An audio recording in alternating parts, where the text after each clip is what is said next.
Now for the slash chord transformation. Let's use that G7 as our guinea pig again. Now, if you had a giant music theory brain, and you probably do, you'd know that to construct G11, you've got to use the notes G, B, D, F, A, and C. It's a big, giant gorilla chord when you play it like this. But I just want to look at the last three notes, F, A, and C. When you isolate them, you can tell it's pretty easy, right? It's an F major triad. But we're going to use it in the context of G. How far away is this F major triad from the root G? How far is that? Looks like about 3 light years, right? But let's make it simpler. Let's drop this F major triad down an octave. Now how far is it from the root? Here's the root. That sounds pretty awful. But we're not done. Okay, now how far is it from that root?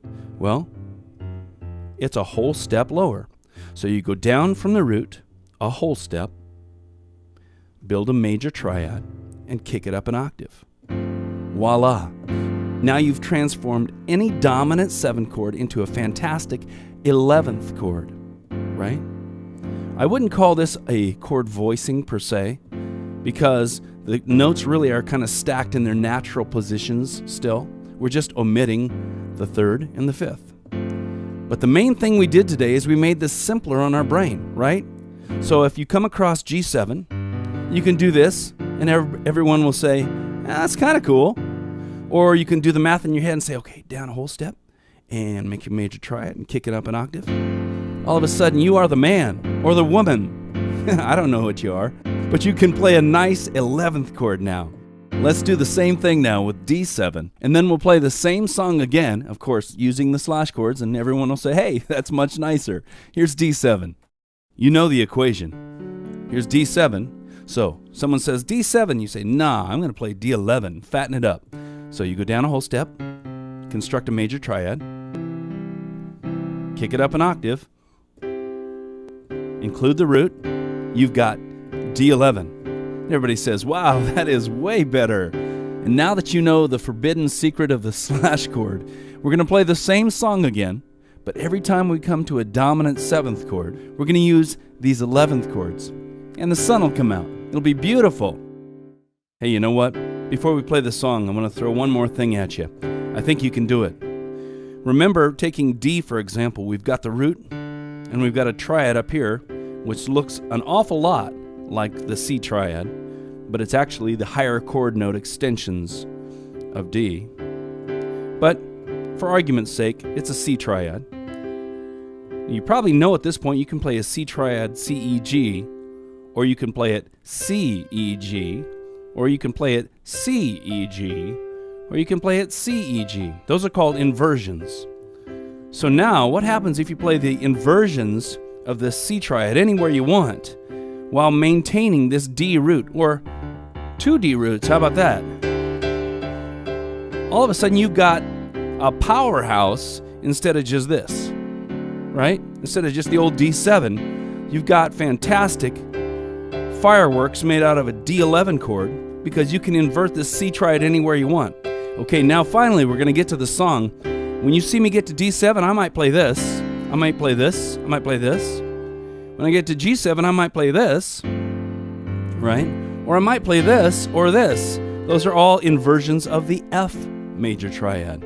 It's a lot of stuff to think about, but you know what? It's really manageable bites.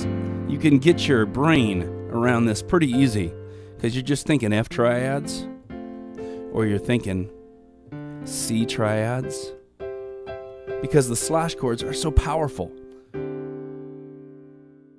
Let's talk just for a second about how slash chords are written. Now, don't blame me, but this is really kind of confusing. So I'm going to try and clear it up as much as I can.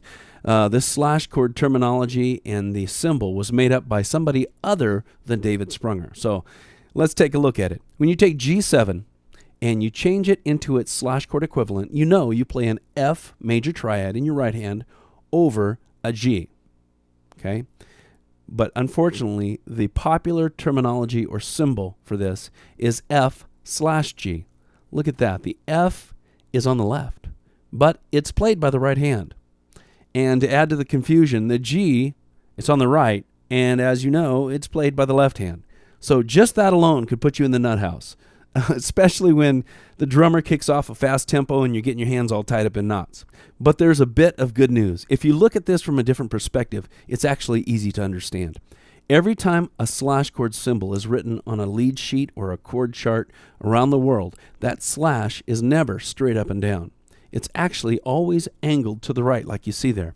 So if you consider that instead of being on the left, the F is actually still above the slash, it becomes much easier to understand that it's being played by the right hand because it's above.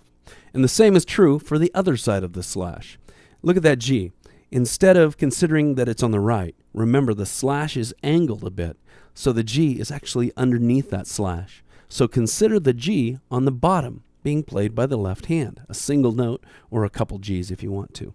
So instead of thinking left and right, think above and below. The F is over the G, or the F major triad played by your right hand is over the G. See, you're not confused. It's good. It's easy to grasp once you start thinking vertically instead of horizontally. Now let's put those slash chords to work. Here's the same song again. Let's go through really slow one time just to make it clear.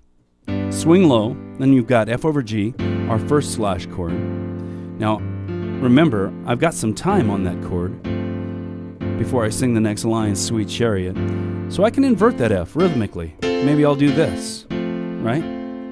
Got a lot of things you can play now. You can move that right hand around, and you're still keeping that G11 chord, or F over G, all created from that G7, right? Going on, Sweet Chariot, C to G. Coming for to carry me home. Then we've got another slash chord, C over D. And again, I may invert that C. May play it in a few locations. Second line, swing low. Here it is, F over G. You know what to do. Sweet Chariot, C to G. Coming for to carry. Now on carry, I've thrown in another D7. So I'm going to do this. Or I'll do this, couple Ds in the left hand. Or I may do this, right? I'm driving that point home. You can invert that C up on top anywhere you want. And back to G. All right, that was nice and slow. I hope you understand where we're going. We're going to kick the tempo up full speed ahead and go through again. And every time there's a dominant 7 chord, we're going to make the slash chord equivalent. And I hope you see that that works out great. On all the other chords that we really haven't done anything special with, I'm going to go ahead and just have some fun with it. And I'm going to throw in some gospel riffs and some blues riffs and some chord substitutions. And I don't mean to confuse you. What I'm trying to do is just whet your appetite for some of the more advanced lessons. So any of the chords that are not slash chords, you'll see me doing all kinds of fun stuff with. But I'm going to try and be real clear when it comes to those slash chords and lay down everything I did in this last slow example. So here's the whole thing all together, up to tempo. Swing low, sweet chariot, coming for to carry me home. Swing low, sweet chariot, coming for to carry me home.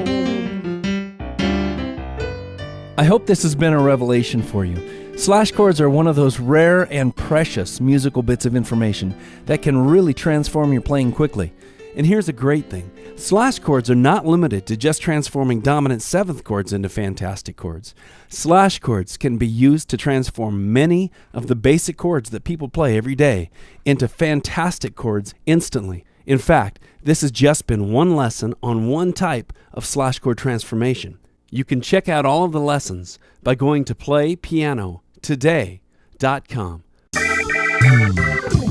In this website, there's a wealth of online piano and keyboard lessons that you can dig into right away, including this lesson.